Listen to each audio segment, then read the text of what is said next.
Good morning students. आप सभी को हमारे यूट्यूब चैनल में स्वागत है। और आज इस वीडियो में आप देखेंगे कंप्यूटर साइंस 12th का सिलेबस प्लस उसके अंतर्गत टॉपिक और कौन सा टॉपिक से ज़्यादा क्वेश्चन पूछे जाते हैं उसका मेन क्वेश्चंस। तो फर्स्ट टॉपिक जो है वो इंट्रोडक्शन ऑफ C++ है, यानी कि C++ प्रोग्रामिंग से जो है ज़्यादा से ज़्यादा क्वेश्चन पूछे जाते हैं। आप लोगों को पता होना चाहिए 30 मार्क्स का क्वेश्चन आता है, तो उसी पे ये वीडियो बनाया गया है। और इस वीडियो को एग्ज़ाम के व्यू से बनाया गया है, जिसको देख करके आपका बहुत सारा क्वेश्चंस क्लियर हो जाएगा, प्लस में आप ज़्यादा से ज़्यादा मार्क्स एग्जामिनेशन में प्राप्त कर सकते हैं। और ऑब्जेक्टिव प्लस डिस्क्रिप्टिव जो क्वेश्चन है दोनों को आप हल कर सकते हैं। तो ज़्यादातर जो क्वेश्चन पूछे जाते हैं उसी पोर्शन को इसमें लिया गया है और उसी पोर्शन से आप लोगों को बताया जा रहा है। तो फर्स्ट जो है वो इंट्रोडक्शन ऑफ C++ से हम लोग स्टार्ट कर रहे हैं आज, और ये लगातार वीडियो का सीरीज मिलते जाएगा। तो आप टोटल वीडियो को 1 बाय 1 करके देखते जाएंगे तो क्लियर होते जाएगा आपका टॉपिक। तो आज का जो टॉपिक है वो क्या है, इंट्रोडक्शन ऑफ C++। तो देखिए C++ से क्या पूछा जाता है, इंट्रोडक्शन ऑफ C++।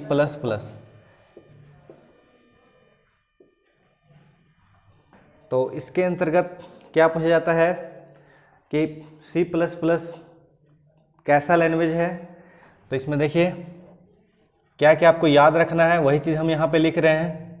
तो सबसे पहला पॉइंट आपको याद रखना है HLL, यानी कि high level language. High level language. तो C++ कैसा लैंग्वेज है, हाई लेवल लैंग्वेज है। हाई लेवल लैंग्वेज का मतलब होता है इंग्लिश लैंग्वेज, याद रखेंगे। हाई लेवल लैंग्वेज का मतलब क्या होता है, इंग्लिश लैंग्वेज। तो दूसरा पॉइंट है, ये पहला पॉइंट हुआ। दूसरा पॉइंट है object oriented programming, OOP। Object oriented programming है ना। तो C++ कैसा लैंग्वेज है, ऑब्जेक्ट ओरिएंटेड प्रोग्रामिंग लैंग्वेज है, जिसको शॉर्ट में OOP बोला जाता है। तीसरा पॉइंट, डेवलपर का नाम, C++ का डेवलपर का नाम बजरने स्ट्रॉस्ट्रप। ये कौन थे, C++ के डेवलपर थे, है ना। C++ का डेवलप करने वाले थे। उसके बाद क्या है, नेक्स्ट है 1980। ये डेवलप जब हुआ था C++ का, वो इसका ईयर है, मीन्स 1980 में C++ डेवलप हुआ था। ठीक है, याद रखेंगे 1980। नेक्स्ट जो है वो है 8&T bell laboratories. 8&T bell laboratories ये क्या है, ये प्रयोगशाला का नाम है जहाँ पे C++ डेवलप किया गया था। क्या है, प्रयोगशाला का नाम है, याद रखिएगा। नेक्स्ट पॉइंट है सुपरसेट ऑफ C का सुपरसेट क्या है, superset of C is C++। C का सुपरसेट C++ है, यानी कि C++ लैंग्वेज से मिलके बना है। पहले C था, उसके बाद बना है C++। और C का डेवलपमेंट डेनिस रिचे किया था, याद रखिएगा। इसका डेवलपर का नाम है डेनिस रिचे, RITCHE। ये डेवलपर का नाम है C का। और C++ का डेवलपर का नाम तो बता चुके हैं हम। C++ का डेवलपर का नाम क्या है, ये है बजरने स्ट्रॉस्ट्रप। ये हमेशा याद रखेंगे। उसके बाद है नेक्स्ट पॉइंट है प्लस प्लस क्या डिनोट करता है, तो प्लस डिनोट करता है इंक्रीमेंट ऑपरेटर है ये। तो ये डिनोट करता है कि कुछ बढ़ा है। किस में बढ़ा है? सी में। कुछ चैप्टर्स ऐड हुए हैं और फिर क्या बनाया गया है? C plus plus. उसके बाद नेक्स्ट है सी एंड सिमुला 67। ये दोनों के मिलने से, ये दोनों के कॉम्बिनेशन से बना है सी प्लस प्लस। ठीक है, कॉम्बिनेशन ऑफ सी एंड सिमुला 67 equal to C plus plus. कहने का मतलब है कि ये कॉम्बिनेशन से बना है सी एंड सिमुला 67 के कॉम्बिनेशन से क्या बना है? C plus plus. ठीक है, पहले का लैंग्वेज था ये, और ये भी हाई लेवल लैंग्वेज था। तो ये सब मेन पॉइंट हैं जो अभी आप लोग देखें, इसको आप दिमाग में लोड कर लेंगे। इसी से क्वेश्चन आपका लगभग ऑब्जेक्टिव क्वेश्चन, कुछ क्वेश्चन पकड़ा जाएंगे, है ना। हमेशा 1-2 क्वेश्चन इससे पूछता है, तो ये बेसिक याद रखेंगे। अब जो है हम लोग नेक्स्ट टॉपिक में आ रहे हैं जिसका नाम है टोकन। ये बहुत ही इंपॉर्टेंट है, पिछला बार भी पूछ चुका है और हो सकता है इस बार पूछे, तो इसको याद रखेंगे। यानी सी प्लस प्लस को सीखने के लिए सबसे पहले आपको जानना होगा टोकन क्या होता है, ये जानना अति आवश्यक है। यदि आप नहीं जानते हैं टोकन के बारे में तो आप प्रोग्राम नहीं लिख सकते हैं, है ना। तो टोकन का डेफिनेशन हम लोग देखते हैं। शॉर्ट डेफिनेशन है the smallest individual unit of C++ program is known as token। ठीक है, देखिए कितना शॉर्ट डेफिनेशन है, आराम से लिख सकते हैं आप लोग एग्जाम में। The smallest individual unit of C++ program is known as token. छोटा इकाई जो C++ प्रोग्राम लिखने में जो सहायता करता हो उसी को टोकन बोलते हैं। टोकन की सहायता से ही हम लोग प्रोग्राम लिख सकते हैं, बिना टोकन की सहायता से हम लोग प्रोग्राम नहीं लिख सकते। You can't write program without token के बिना आप प्रोग्राम नहीं लिख सकते हैं। तो ये क्या है? स्मॉलेस्ट इंडिविजुअल यूनिट है, किसका? C++ प्रोग्राम का। अब हम लोग यहाँ देखेंगे कि टाइप्स ऑफ टोकन का प्रकार। तो टाइप्स ऑफ टोकन में याद रखेंगे टोकन 5 प्रकार का होता है। कितना होता है? 5 प्रकार। कौन कौन सा? पहला कीवर्ड्स, दूसरा आइडेंटिफायर्स, ठीक है। नेक्स्ट तीसरा लिटरल्स, चौथा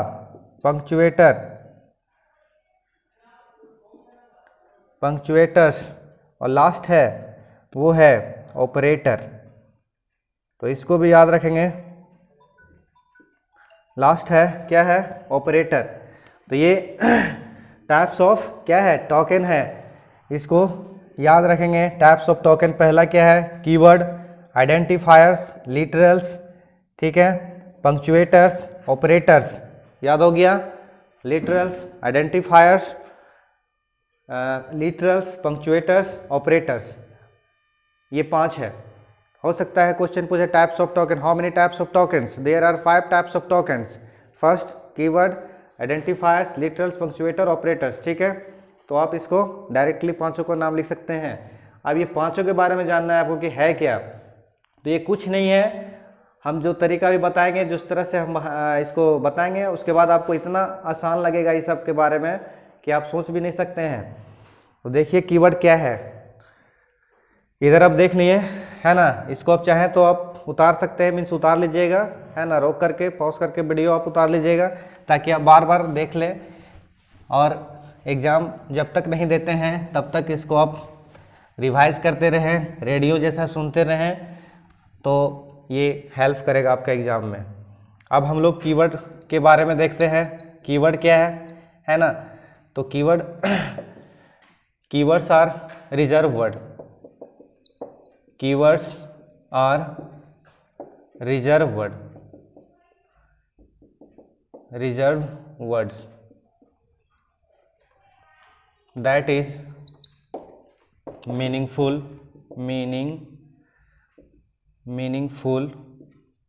to the compiler, compiler, to the compiler.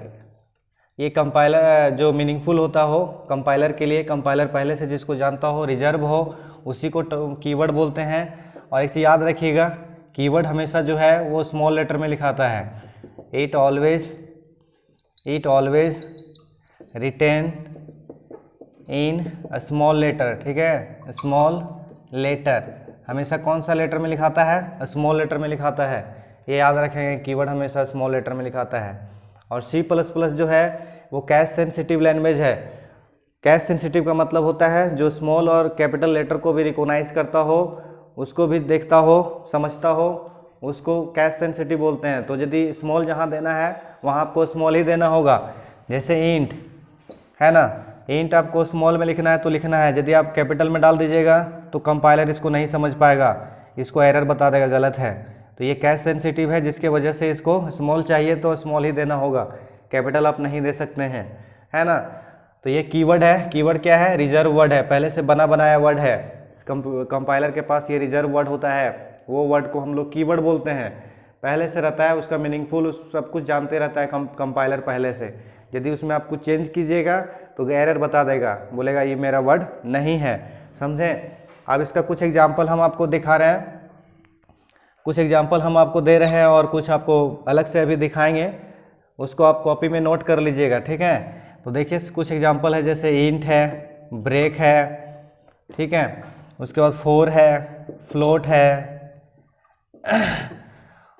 If है, इस तरह से बहुत सारे हैं। और एक अभी आप देखेंगे, इसका एक चार्ट देखेंगे देखेंगे लगभग में आपका 70 से 80 लगभग में कीवर्ड्स है जो आप देखेंगे अभी, और उसको आप फिर नोट कर सकते हैं, है ना। तो देखिए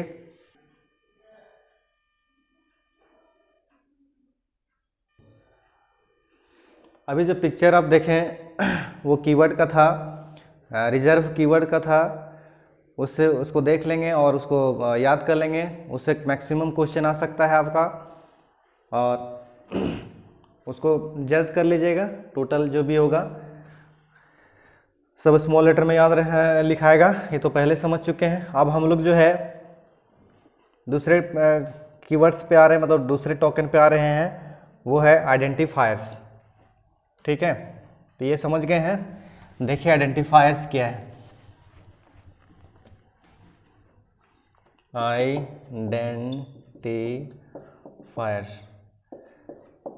Identifiers it is user defined name,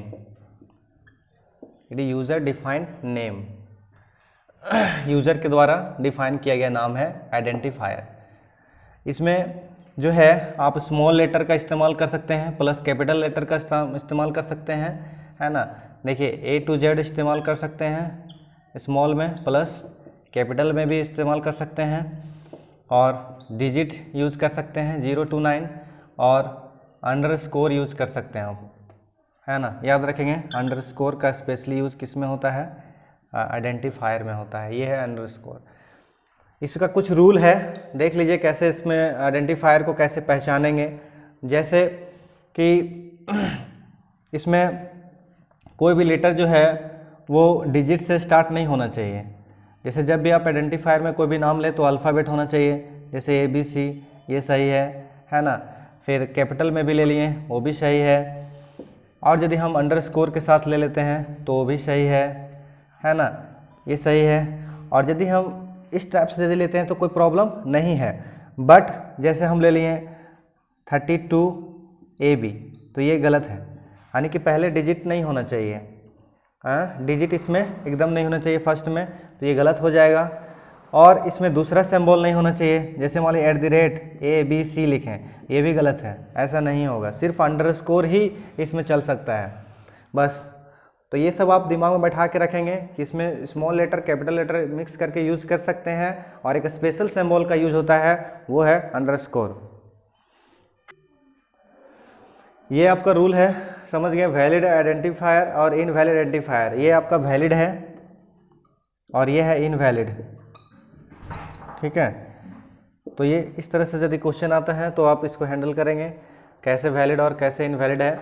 इसमें याद रखेंगे अंडरस्कोर का स्पेशली यूज किस में होता है, आइडेंटिफायर में होता है। Other than underscore any symbol can't be use, नहीं हो सकता है दूसरा सिंबल का प्रयोग। समझ गए। अब हम लोग दूसरे नेक्स्ट टॉपिक पे आ रहे हैं जिसका नाम है लिटरल्स। क्या नाम है? लिटरल्स। देखते लिटरल क्या है। इजी वे में आप समझिए, इसको हार्ड नहीं लीजिए, है ना। लिटरल्स क्या है देखिए, लिटरल्स आर डाटा आइटम। देखिए कितना अच्छा है इसको। लिटरल्स आर क्या है? डाटा आइटम है। लिटरल्स डाटा आइटम है, इतना याद रखिएगा। जो भी हम लोग डालते हैं उसी का टाइप है। तो डाटा जो है वो बहुत प्रकार का होता है, जैसे इंटीजर होता है, इसको हम लोग लिटरल्स को कांस्टेंट भी बोलते हैं, याद रखिएगा कांस्टेंट, क्योंकि ये फिक्स रहता है, चेंज नहीं होता है, अपना वैल्यू कभी चेंज नहीं करता है, इसलिए इसको हम लोग कांस्टेंट बोलते हैं। तो सबसे पहला जो है वो इंटीजर कांस्टेंट है, इंटीजर कांस्टेंट। फिर है फ्लोटिंग कांस्टेंट। क्या है? Floating constant. उसके बाद है कैर कांस्टेंट। फिर है स्ट्रिंग कांस्टेंट, इसको लिटरल भी बोल सकते हैं, है ना। तो इस तरह से चार है। इंटीजर में जो है याद रखिएगा, इंटीजर में कोई भी नंबर आता है, ठीक है, कोई भी नंबर हम लोग डाल सकते हैं, जैसे हो गया 20, 40, 90, है ना। ये सब आप इंटीजर के एग्जांपल में दे सकते हैं। इसका जो इंटीजर का जो रेंज होता है वो होता है -32,768 से 32,767। ये इसका क्या है? रेंज है, याद रखिएगा, ये इंपॉर्टेंट है। क्या है? रेंज है। और इसका जो साइज होता है इंटीजर का साइज वो है 2 बाइट्स। कितना है? 2 बाइट्स। ये भी क्वेश्चन आ सकता है, इंटीजर का साइज कितना होता है? 2 बाइट्स। रेंज कितना होता है? 32,768 से 32,767। अब आते हैं हम लोग फ्लोटिंग में। फ्लोटिंग का एग्जाम्पल में जो है, फ्लोटिंग का एग्जाम्पल में आ जाएगा कोई भी फ्रैक्शनल नंबर आएगा, जैसे 7.5, 8.3, है ना, पॉइंट वाला वैल्यू आएगा। तो एक मिनट, इसमें जो है इंटीजर के बारे में थोड़ा और देख लेते हैं हम लोग। फ्लोटिंग में तो जाएंगे ही, बट इंटीजर में कुछ और डिटेल जान लेते हैं। इंटीजर का भी टाइप होता है। तो इंटीजर का जो है, इंटीजर में क्या आता है? नंबर। तो इंटीजर में जो है, इंटीजर नंबर 3 प्रकार के होते हैं, जैसे है डेसिमल नंबर, फिर है हेक्साडेसिमल नंबर, फिर एक और है ऑक्टल नंबर, है ना। ये 3 प्रकार का है। इसका जो बेस होता है, इसका बेस कितना होता है? याद रखेंगे, इसका बेस 10 होता है, और इसका जो बेस है हेक्सा का वो है 16, और ऑक्टल का है 8। ये भी याद रखेंगे। हेक्साडेसिमल का बेस कितना होता है? 16, और डेसिमल नंबर का कितना होता है? 10, और ऑक्टल का कितना होता है? 8 होता है।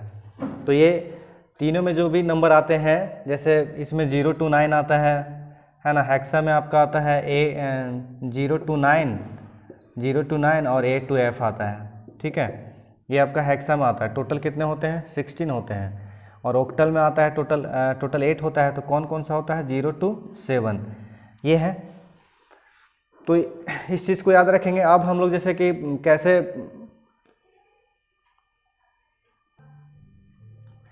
तो देखिए इंटीजर में ये सब नंबर आते हैं, है ना। अब थोड़ा सा देख लेते हैं हम लोग कि कैसे कोई ये डेसिमल नंबर से हम लोग कैसे हेक्सा में, कैसे ऑक्टल में चेंज होता है। तो एक एग्जांपल हम देते हैं, जैसे कि 12। डेसिमल नंबर में हम लोग 12 को लेते हैं, ठीक है। तो 12 को जो है हम लोग 12 को डेसिमल में लिख रहे हैं। इसी को यदि हम लोग ऑक्टल में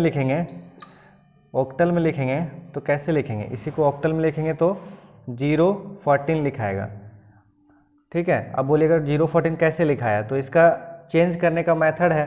कैसे मेथड है? देखिए, यदि 12 है, इसको हम लोग ऑक्टल में चेंज कर रहे हैं, तो 8 से हम लोग इसको डिवाइड करेंगे, ठीक है। 8 से डिवाइड करेंगे तो 1 टाइम में जाएगा, यहाँ पे फिर कितना आएगा? 4 बचेगा।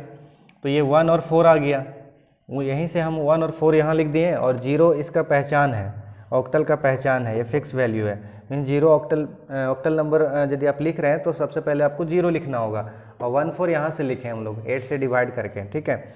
और इसी को हेक्सा में लिखेंगे हम लोग, हेक्साडेसिमल में इसी को लिखेंगे 0x C। अब बोलिएगा 0x C कहाँ से लिख दिए सर? तो 0x जो है ये इसका अपना हेक्सा का पहचानने का तरीका है, 0x फिक्स है, ये लिखना होगा। और C जो है 12 के बदले हम लोग लिखे हैं। अब बोलिएगा कैसे लिखे हैं? तो 0 to 9 जो है ये आपका हेक्सा का है, उसके बाद 9 के बाद 10 होता है, तो 10 का A से चलने लगता है काउंटिंग, है ना। फिर 11 का B होता है, 12 का C होता है, इस तरह से 13 का D होगा, इस तरह से लास्ट 15 तक जाएगा। तो ये 12 के बदले हम लोग हेक्सा में C लिख सकते हैं, तो इस तरह से C लिखा हुआ है। तो इस तरह से आप किसी भी नंबर को चेंज करके भी लिख सकते हैं, ऑक्टल में, हेक्सा में, इस तरह से। तो ये आपका इंटीजर का पार्ट था। इंटीजर के अंतर्गत इस तरह से आपको नंबर के बारे में जानना था। इतने प्रकार के नंबर होते हैं, इंटीजर नंबर होते हैं, है ना। इसका रेंज हम बता दिए हैं। अब हम लोग फ्लोटिंग में आते हैं। फ्लोटिंग के बारे में थोड़ा देख लीजिए आप लोग, है ना। ये तो समझ गए। फ्लोटिंग में हम पहले बताए हैं कि ये फ्रैक्शनल नंबर आता है। इसमें फ्लोटिंग में क्या आता है? फ्लोटिंग में जो भी आता है वो फ्रैक्शनल नंबर आता है। फ्रैक्शनल नंबर यानी कि पॉइंट वाला नंबर, जिसमें पॉइंट हो। जैसे कि एग्जांपल है आपका 7.5, 2.3, 9.5, है ना। ये सब क्या है? फ्लोटिंग वैल्यू है। अब फ्लोटिंग का जो साइज होता है वो है, इसका साइज होता है 4 बाइट। कितना होता है? 4 बाइट्स। और इसका जो रेंज होता है, फ्लोटिंग का रेंज देखिए, इसका रेंज है -3.4 इंटू 10⁻38 टू -3.4 इंटू 10⁻38। ये इसका रेंज है। किसका रेंज है? फ्लोटिंग का रेंज है। तो ये भी याद रखेंगे, फ्लोटिंग का रेंज प्लस इसका एग्जाम्पल तो देख ही लिए हैं, है ना। अब इसका कुछ रूल देख लेते हैं कि फ्लोटिंग में किस तरह का नंबर आता है और कौन सा नंबर फ्लोटिंग के अंतर्गत नहीं आता है। तो फ्लोटिंग का एक नियम है कि फ्लोटिंग पॉइंट वाला वैल्यू जब भी जहाँ भी पॉइंट हो उसके आफ्टर एंड बिफोर वैल्यू होना चाहिए, ठीक है। और क्या है कि डबल पॉइंट नहीं होना चाहिए कोई भी नंबर में। जैसे कि मान लीजिए 24.23 फिर 0.55, तो ये वैलिड फ्लोटिंग नहीं है, ये गलत हो जाएगा, है ना। फिर जैसे 0.7, ये भी गलत है। फिर है 5 पॉइंट, ये भी गलत है, इस तरह से भी नहीं हो सकता है। फिर मान लीजिए कि आप 1 2 4 कॉमा 2 3 फिर 0.5, तो ये कॉमा इसमें नहीं चलता है, ये भी गलत है। तो ये सब आपको छांटना पड़ सकता है। मे भी इस तरह का क्वेश्चन मिले तो आप छांटना होगा। इतना ध्यान रखिएगा कि पॉइंट बीच में होना चाहिए, उसके आगे भी डिजिट होना चाहिए और बाद में भी होना चाहिए, तभी वो सही हो सकता है, ठीक है। तो ये फ्लोटिंग से जुड़ा हुआ क्वेश्चन आ सकता है, याद रखेंगे। नेक्स्ट अब हम लोग आते हैं कैर में, कैरेक्टर कांस्टेंट। कैर का मतलब क्या होता है? कैरेक्टर। इसका जो साइज होता है वो होता है 1 बाइट। कितना होता है? 1 बाइट होता है। और इसका जो रेंज होता है, रेंज इसका कितना होता है? -128 टू 127, ये इसका रेंज होता है कैर का। और कैर में जो भी वैल्यू लिखाता है वो सिंगल इन्वर्टेड कॉमा से लिखाता है। जैसे ए लिख रहे हैं तो सिंगल इन्वर्टेड कॉमा से, बी लिख रहे हैं सिंगल इन्वर्टेड कॉमा से, डब्ल्यू लिख रहे हैं तो सिंगल इन्वर्टेड कॉमा से। ये इसका क्या है? एग्जाम्पल है कैर का। यानी कैरेक्टर वैल्यू जो भी लिखाता है वो सिंगल इन्वर्टेड कॉमा से हमेशा लिखाता है। और इसका साइज़ कितना होता है? 1 बाइट होता है। इसका रेंज तो समझ ही गए, है ना। तो इस तरह से इसमें कैर में आता है। और इसमें ध्यान देंगे, इसमें नॉन ग्राफिकल कैरेक्टर आते हैं जिसका कोई ग्राफ ना हो। Non graphical character, non graphical character वैसे कैरेक्टर बोलते हैं जिसका कोई चित्र ना हो। जैसे आपका हो गया स्लाइस ए, स्लाइस बी, स्लाइस एन, है ना। इसके अलावा कुछ और हैं जो अभी हम आपको फोटो फिगर से दिखाएंगे, है ना। स्लैश ए होता है अलर्ट बेल के लिए, बी होता है बैक स्पेस के लिए, ये होता है न्यू लाइन के लिए, स्लैश एन, बाकी और हैं। तो ये सब नॉन ग्राफिकल कैरेक्टर कहलाते हैं और ये भी 1 बाइट मेमोरी यूज़ करता है और हमेशा जो है ये स्लैश के साथ डिनोट होता है। याद रखिएगा, नॉन ग्राफिकल कैरेक्टर हमेशा स्लैश से डिनोट किए जाते हैं। अब आप लोग देखेंगे नॉन ग्राफिकल कैरेक्टर में कौन कौन से स्केप सीक्वेंस आते हैं। इसको स्केप सीक्वेंस भी बोला जाता है, तो उसको आप अभी देखिए।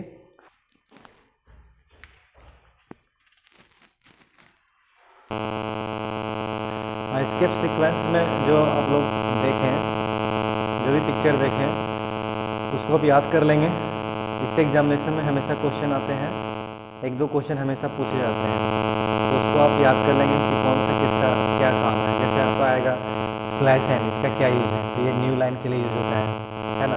तो इस तरह से जो भी हम दिए हैं फोटो में उसको याद कर लेंगे, ठीक है। अब हम लोग जो है क्या पढ़ने जा रहे हैं, स्ट्रिंग कांस्टेंट। स्ट्रिंग कांस्टेंट पढ़ने जा रहे हैं। तो स्ट्रिंग का मतलब होता है ग्रुप ऑफ लेटर्स, अक्षरों के समूह से बनता है स्ट्रिंग। जैसे इसका एग्जांपल में आ जाएगा, जैसे डबल इन्वर्टेड कॉमा के अंदर में जो लिखाता है उसको हम लोग स्ट्रिंग बोलते हैं। ये इसका एग्जांपल में हो जाएगा, है ना।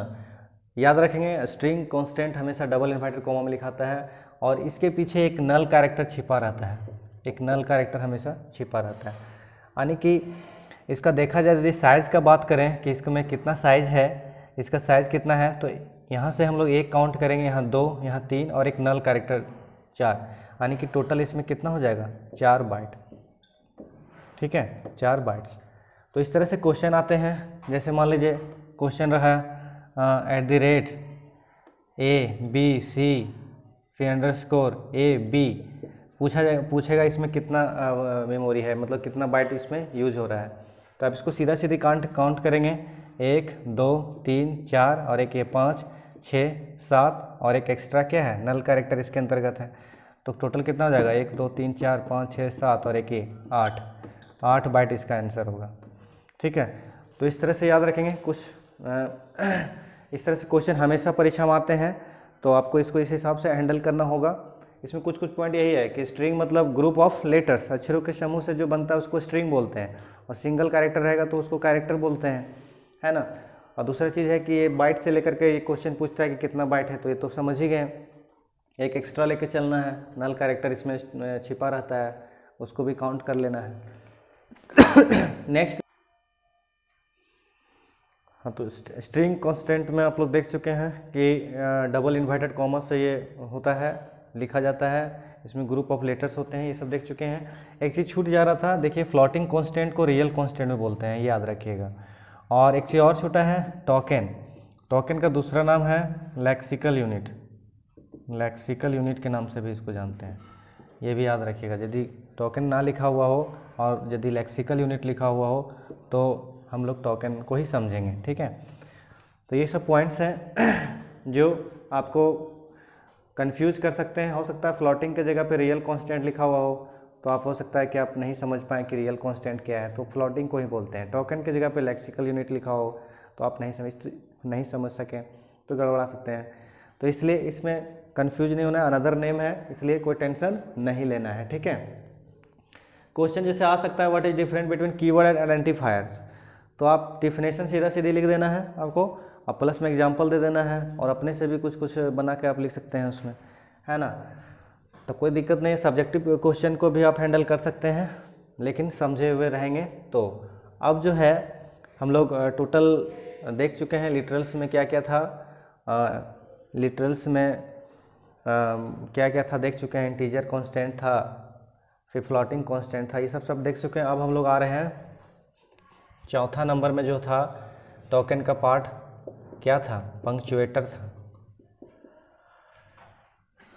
पंक्चुएटर्स। इसको सेपरेटर के नाम से भी जानते हैं हम लोग, क्या के नाम से जानते हैं, सेपरेटर। तो इसके अंतर्गत, पंक्चुएटर के अंतर्गत कुछ सिंबल के बारे में पढ़ना पड़ता है ना। क्या क्या सिंबल पढ़ना पड़ता है, देखिए। सबसे पहला है ये पैरेंथेसिस, उसके बाद है ब्रैसेस, इसका नाम पैरेंथेसिस है, ब्रैसेस है, उसके बाद ये है ब्रैकेट, फिर है कॉमा, उसके बाद है कोलोन, फिर है सेमी कोलोन, फिर है हैश, फिर इक्वल टू, और फिर है एस्टेरिक्स। ये सब मुख्य सिंबल है जो किसके अंतर्गत आते हैं, पंक्चुएटर के अंतर्गत। तो इसका नाम क्या है, पैरेंथेसिस नाम है। इसका फंक्शन के लिए डिनोट किया जाता है, फंक्शन में ये फंक्शन को डिनोट करता है। ये लिखने का मतलब होता है फंक्शन। ये जो है स्टार्ट और एंड को डिनोट करता है। एंड मतलब समाप्त या फिर स्टॉप हम लोग बोल सकते हैं। ये स्टार्ट और ये स्टॉप को डिनोट करता है ना।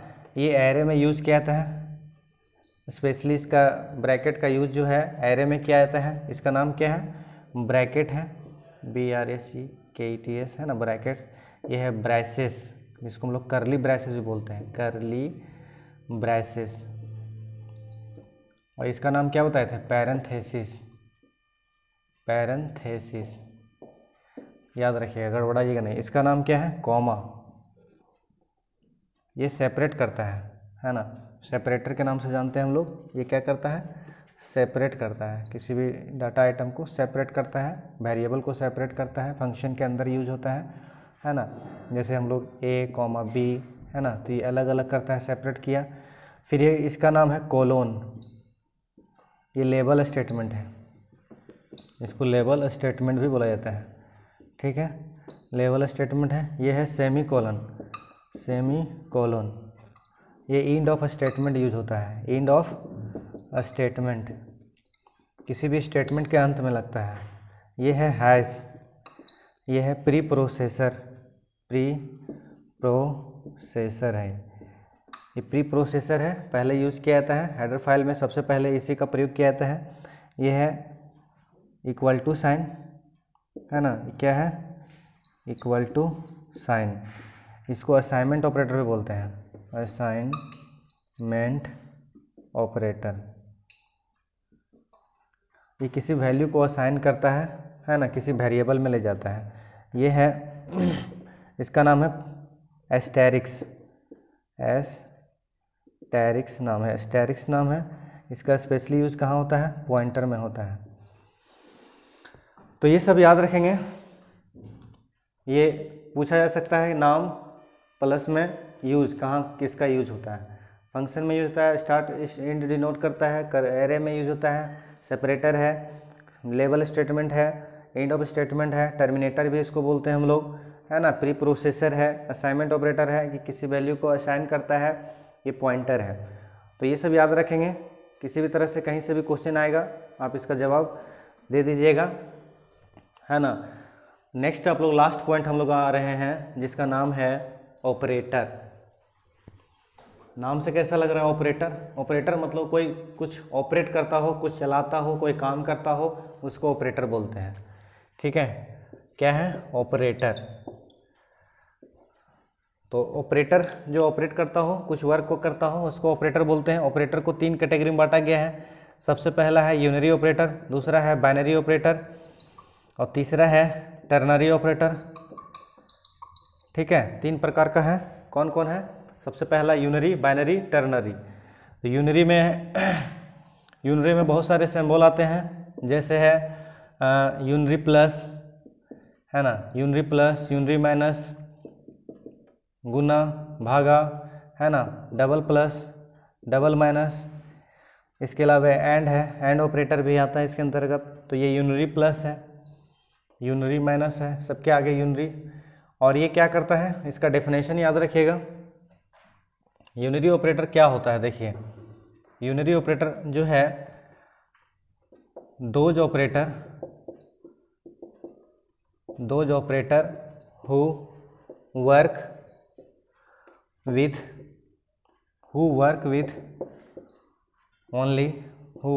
only one operands,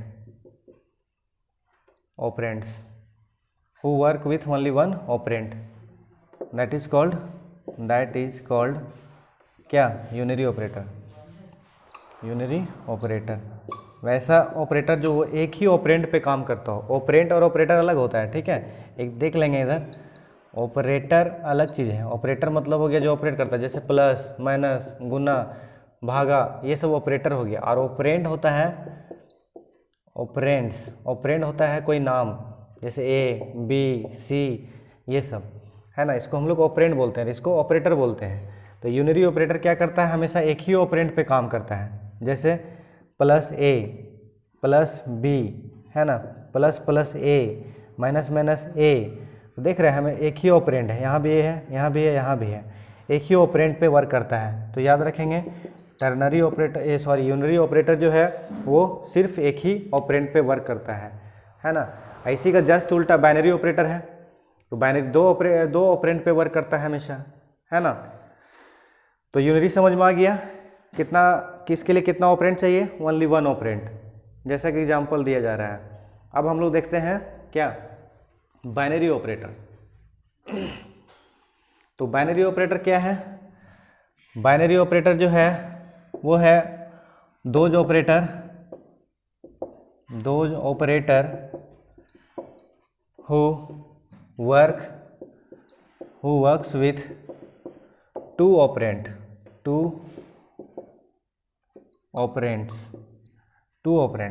जो दो ऑपरेंड पे काम करता हो उसको क्या बोलते हैं, बाइनरी ऑपरेटर। जैसे example a plus B, a into B, c into D. देख रहे हैं दो ऑपरेंट है, यहाँ भी है, यहाँ भी, यहाँ भी, यहाँ भी है, और ऑपरेटर एक है ना। तो दो ऑपरेंट है, तो याद रखेंगे बाइनरी ऑपरेटर हमेशा दो ऑपरेंड पे काम करता है, हमेशा इसके लिए दो नाम चाहिए तभी काम कर पाएगा, नहीं तो नहीं कर पाएगा। और उसके लिए यूनरी के लिए हमेशा एक चाहिए। तो ये क्लियर हो गया। अब बाइनरी ऑपरेटर का कुछ टाइप है, ठीक है, बाइनरी ऑपरेटर का टाइप है, क्या क्या टाइप है देखिए। बाइनरी ऑपरेटर में आपका जैसे है पहला अर्थमेटिक ऑपरेटर, इसका एग्जांपल में आ जाएगा, जैसे अर्थमेटिक में प्लस माइनस गुना भागा है ना, परसेंट, ये सब आएगा। परसेंट के बारे में याद रखिएगा, ये रिमाइंडर निकालने के लिए यूज़ किया जाता है। रिमाइंडर तो जानते होंगे, शेषफल, इसके लिए परसेंट का इस्तेमाल किया जाता है, ठीक है। कहीं भी रिमाइंडर निकालना हो तो परसेंट का यूज़ किया जाता है, और ये अर्थमेटिक ऑपरेटर में आता है। उसके बाद है दूसरा है रिलेशनल ऑपरेटर, ठीक है। इसके अंतर्गत क्या आता है, greater than, less than, greater than equal to, less than equal to, not equal to, double equal to, ये सब आपका क्या है, रिलेशनल ऑपरेटर है। एकदम याद रखिएगा, इस सबसे क्वेश्चन हमेशा पूछता है, समझ गए ना। तो ये सब बिल्कुल याद रखिएगा, ग्रेटर देन, लेस देन कौन सा ऑपरेटर है, रिलेशनल ऑपरेटर है। उसके बाद नेक्स्ट है आपका लॉजिकल ऑपरेटर है। इसके अंतर्गत क्या आता है, डबल एंड, फिर और, फिर नॉट, ये है 3 सिंबल जो लॉजिकल ऑपरेटर है। तो इस तरह से है। रिलेशनल ऑपरेटर को हम लोग क्या एक और नाम से जानते हैं, कंपैरिजन ऑपरेटर भी इसको बोल सकते हैं हम लोग, कंपेयर करने में ज़्यादा यूज़ किया जाता है, ठीक है। तो ये सब है लॉजिकल ऑपरेटर, ये है आपका रिलेशनल, या अर्थमेटिकल, क्लियर। तो ये बाइनरी ऑपरेटर में आपका ये सब यूज होता है। उसके बाद कुछ क्वेश्चन आते हैं ये प्रीफिक्स और पोस्ट फिक्स से, जो हम नेक्स्ट बताएंगे आगे। उसके बाद अब हम लोग टर्नरी में आते हैं, लास्ट है, देख लीजिए लास्ट। टर्नरी ऑपरेटर में जो है इसको हम लोग क्या, दूसरा नाम भी इसको हम लोग बोल सकते हैं, टर्नरी को कंडीशनल ऑपरेटर के नाम से भी इसको जानते हैं, ठीक है। क्या नाम से जानते हैं, कंडीशनल ऑपरेटर। और इसमें याद रखेंगे, इसमें 2 सिंबल मतलब यूज होता है, जैसे क्वेश्चन मार्क और ये रेशियो, जिसको हम लोग कोलन बोलते हैं, समझ गए ना। टर्नरी ऑपरेटर में कौन कौन यूज होता है, क्वेश्चन मार्क और ये कोलन, 2 इसमें फिक्स है। और इसमें जो है इसको जब बनाइएगा तो इसमें एक्सप्रेशन 3 एक्सप्रेशन होता है, 3 एक्सप्रेशन होता है। एक्सप्रेशन 1, इसके बाद यहाँ क्वेश्चन मार्क लगता है, फिर एक्सप्रेशन 2 है ना, एक्सप्रेशन 2 के बाद ये लगता है कोलन का साइन, और फिर उसके बाद लिखाता है एक्सप्रेशन 3, ठीक है। इसको समझ लीजिए, एक्सप्रेशन 1, फिर क्वेश्चन मार्क, एक्सप्रेशन 2, उसके बाद फिर कोलन, फिर एक्सप्रेशन 3। इसमें टर्नरी ऑपरेटर में इस तरह से इसको सॉल्व किया जाता है। तो इसमें क्या है ना कि यदि एक्सप्रेशन 1 यदि ट्रू होता है, ये ट्रू पाया जाता है, तो एक्सप्रेशन 2 डिस्प्ले करता है, और यदि ये फॉल्स निकला एक्सप्रेशन 1, तो एक्सप्रेशन 3 डिस्प्ले करता है। जैसे मान लीजिए कि y बराबर a greater than b question mark, यहाँ फिर b दे देते हैं, नहीं यहाँ पे कुछ भी लिख सकते हैं c, यहाँ d, तो ये एक्सप्रेशन 1 हो गया, ठीक है, ये एक्सप्रेशन 2 हो गया, ये हो गया एक्सप्रेशन 3। तो यदि ये पाया जाएगा सही, जैसे मान लीजिए हम लोग a का वैल्यू दे देते हैं 5, b का वैल्यू दे देते हैं 10, तो देखिए कि ये b से बड़ा नहीं है, a b से बड़ा नहीं है, ये बोल रहा है if a greater than b, क्या a b से बड़ा है, तो a b से बड़ा नहीं है, यानी कि यहाँ देख रहे हैं 5 है 10 है, तो a b से बड़ा नहीं है, यानी कि ये एक्सप्रेशन 1 क्या हो रहा है, फॉल्स हो जा रहा है। तो मेरा जो आंसर आएगा वो ये आएगा एक्सप्रेशन 3, यानी कि आंसर इसका डी होगा। समझे, इसको थोड़ा बढ़िया से समझना होगा। इसका सिद्धांत है एक्सप्रेशन 1 ट्रू होगा तो ये डिस्प्ले करेगा, नहीं तो वो डिस्प्ले करेगा। तो इस टाइप से यदि क्वेश्चन आएगा तो इसका ये डी जो है ये वाई का वैल्यू बन जाएगा, वाई बराबर डी। कैसे हुआ देख लिए, यदि ये सही पाया गया तो ये डिस्प्ले करेगा एक्सप्रेशन 2, और फॉल्स पाया गया तो ये डिस्प्ले करेगा, है ना। तो ये सब आपका कंडीशनल ऑपरेटर में आता है। तो ये था बेसिक इंट्रोडक्शन ऑफ C++। इसमें फिर नेक्स्ट वीडियो बताया जाएगा, और ये इसके बाद जो है हम लोग series by series next video जारी करेंगे, और हर वीडियो में आपको जो है वो इम्पोर्टेंट नोट्स से दिया जाएगा, एग्ज़ाम के व्यू से ही रहेगा, और आप इसको एग्ज़ाम के व्यू से आप इसको देखेंगे, और इसको ज़्यादा से ज़्यादा आप इसको सब्सक्राइब करेंगे, प्लस में अपने दोस्तों को भी बताएंगे, प्लस में उसको भी इसको मोटिवेट करके और देखने बोलेंगे। आप जान रहे हैं कि हमारा चैनल का नाम गुरुकुल कंप्यूटर एकेडमी है, हमारा नाम अजय सर है, और ये हमारा वीडियो है, इसको आप कंटिन्यू देखिए और एग्ज़ाम में ज़्यादा से ज़्यादा मार्क्स लाइए, यही मेरा आप लोग से उम्मीद है। धन्यवाद।